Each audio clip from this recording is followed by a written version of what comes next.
Okay, hi everyone, we're on the final question of tutorial 8. Question 4, consider a one period model with the risk-free rate of 25% with annual compounding. Suppose that there's a stock with this price at t equals to 0 and at t equals to 1 we have various prices with various probabilities. Question I finds all the risk neutral probabilities Q in this model. Okay, so firstly I'm just going to find a way to represent these stock prices. So I've got two ideas for this. A tree, so the first one, the second and the third, these represent the movements, these branches are the movements. So at maturity it could be 5, could be 3, or it could be 2.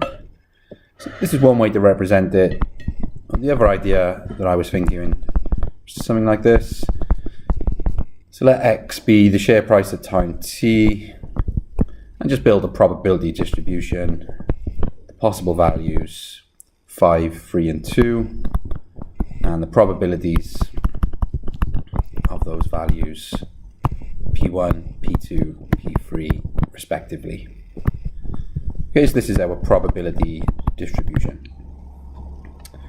Okay, so part I finds all the risk neutral probabilities in the model. Okay, so let's make a note, let's build a picture, make some notes as we're going along the way. We want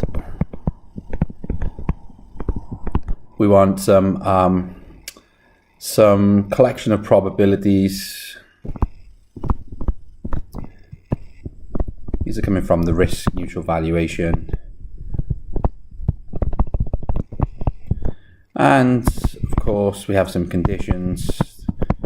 If they're probabilities, they need to add up to 1, and each of them should be between 0 and 1. And what we want is the expectation using this probability distribution of the future value should match our model. So we want the future value of ST, which could be calculated by compounding forwards using the rate of 25% using this risk-free rate. Okay, so I'm dividing by the discount rate, which is just the same as compounding. Okay, so using this model, we should be able to build a system of equations. So the expectation of the share price, we can just use this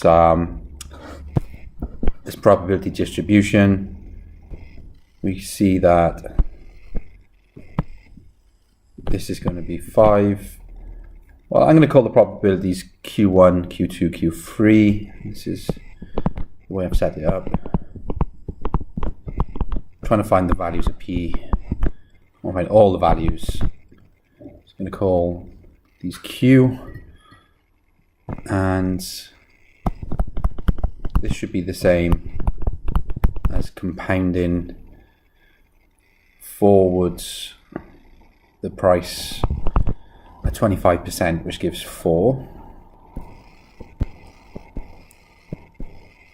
This is the £3.20 compounded at a rate 25% over 1 year.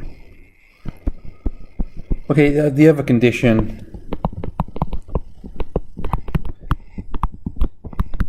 is that the sum of these probabilities should be 1, and of course each of the terms should be between 0 and 1. So I'm going to substitute the second equation into the first. So I need to eliminate one of these Q's. Just pick one. I think I'm going to eliminate Q1. You can eliminate any of them, it's fine. So if I substitute this Q1 into into here.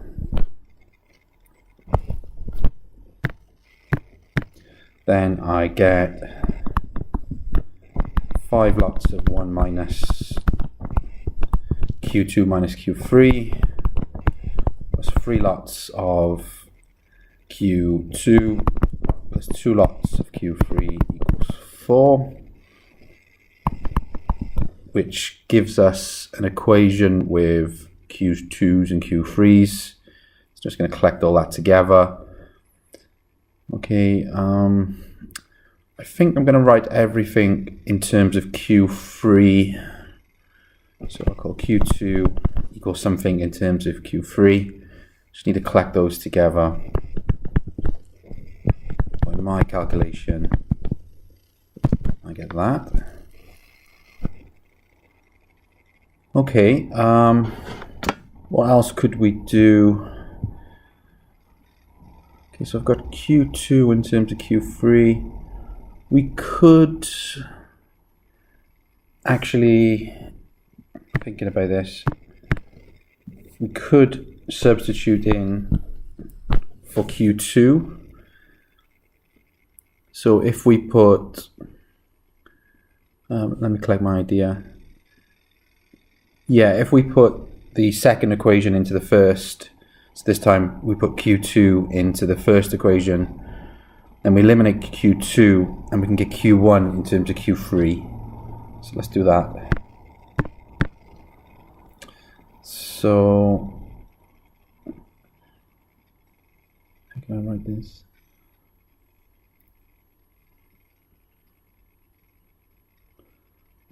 That's one way to do it. Yeah, we could do that. Oh, I just realized there's another way to do this. We could put this Q2 back into,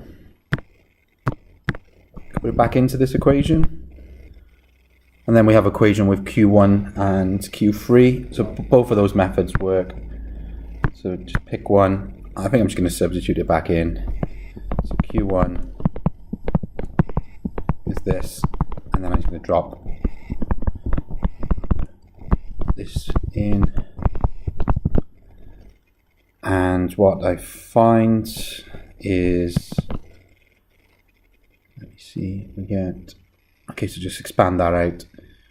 We have half 1 plus Q3. Yeah, that's real handy. Okay, so the equations I'm going to use are Q1 in terms of Q3, Q2 in terms of Q3, and I'm going to use the fact that Q3 is between 0 and 1. Okay, so I have a solution. Actually, I have infinite solutions at the moment. So let me just say that the system has infinitely many solutions. Now we want to choose Q3 such that Q1 and Q2 are both between 0 and 1. So if Q1 is between 0 and 1, well, we're now going to express this in terms of Q3 and say, well, Q3 is between these values, and see what falls out for us. So we have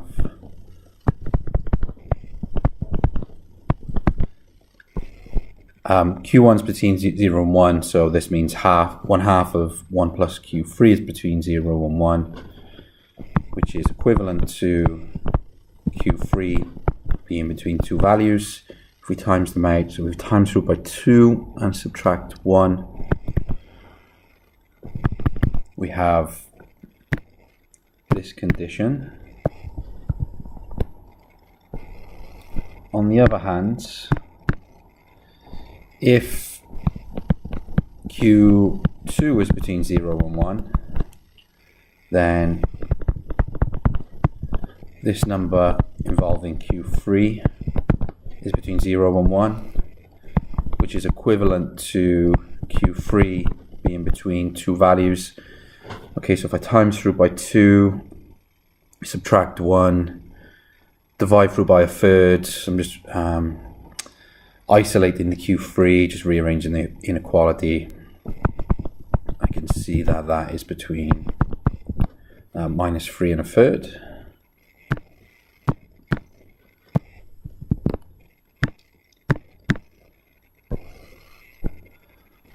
Okay, so the best we can do is Q3 is between 0 and 1/3. Okay, so let me just say a few things about what's going through my head here. We want this condition to be true, which means this condition is true, which gives us a lot of freedom with Q3. Q3 could take all the values from 0 to 1, so everything's fine there. So there's actually no problems here. And second condition, if Q2 is between 0 and 1, then we're forced to have Q between, well, 0 and 1/3 if we use this this condition here. So the best we can hope for, if Q1 and Q2 are between 0 and 1, then Q3 could be between 0 and 1/3. Okay, so putting all this together, our infinite solution, or our solution set, maybe is a better way of saying it. The solution set, or the possible values, are, well, we have Q1, Q2, Q3, which is equal to 1/2, of 1 plus Q3, 1/2 of 1 minus 3 Q3, and Q3, such that Q3 is between 0 and 1/3. These are all the possible solutions for the probability measure. Excuse me. Okay, so actually that completes part I. Next, let's take a look at part II. So we find all of those possible values of Q. Now let's take a look at the next bit. Suppose that a second stock is added, and the price at the beginning is £2.40, and in the future it could be 3, 4, or £1 following these probabilities. Is the model viable? Is it complete? And justify your answer. Okay, so very similar to question 3, we need to build a system of equations and solve and see what happens. So let's take a look. So using the same idea as the previous question, we have a system. We take the expectation for the first share,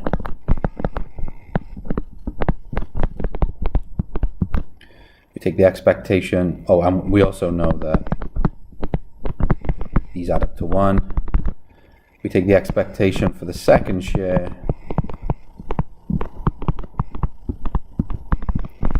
and on the right hand side we take the value of the share at time 0 and compound it to the future, and we find that we have to solve this system, and of course the Q's are probabilities, so they need to be between 0 and 1. Okay, so solve the system. Choose your favorite method. For me, I like Cramer's rule. I've run out of space, so let's add a few pages.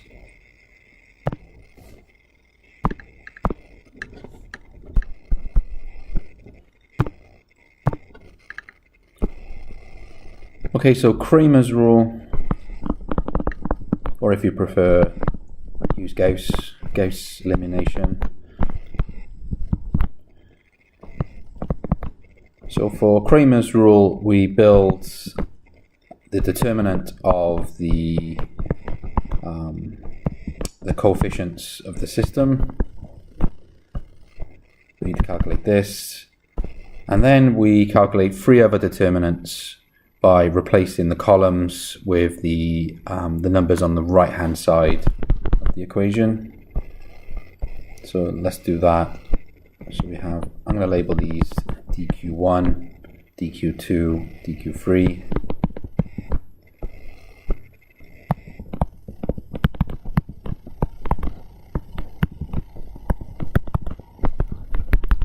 Okay, I'll do the final one in a moment. So this one, keep D, and for this one we keep D.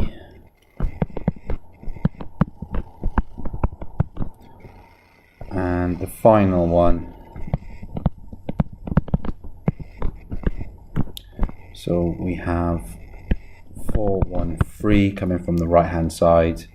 Everything else we keep D. 5, 1, 3 and 3, 1, 4. Okay, so we have 4 determinants to calculate, very similar to the previous question. So I just expand across the top row.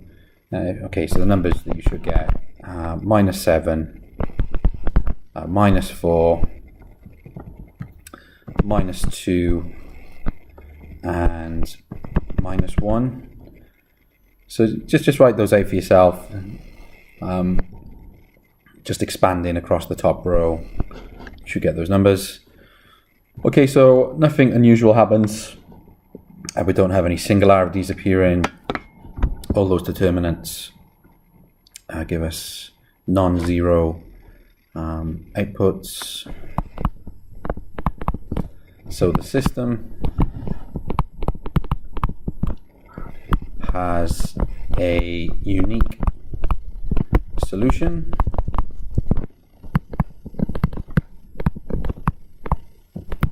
and the solution is d divided by dq1.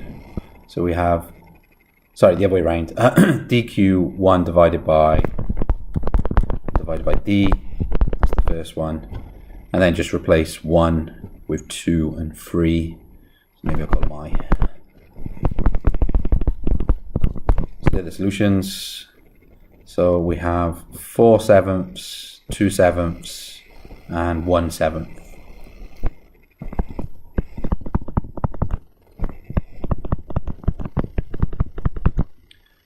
And it turns out that each of these probabilities are between 0 and 1. So everything works. So let's conclude, let's wrap this up. So our conclusion is the market is viable since the set of risk neutral measures is not empty. So there exists some solution, so it's viable. And furthermore, the market, there's 2 points. The market is complete since the set of risk neutral measures is reduced to a unique element. Let's just say to one element. There's a uniqueness to the solution, which means that the market is complete. And there you go, just about 20 minutes to complete that. There's your complete answer to the final question on tutorial 8.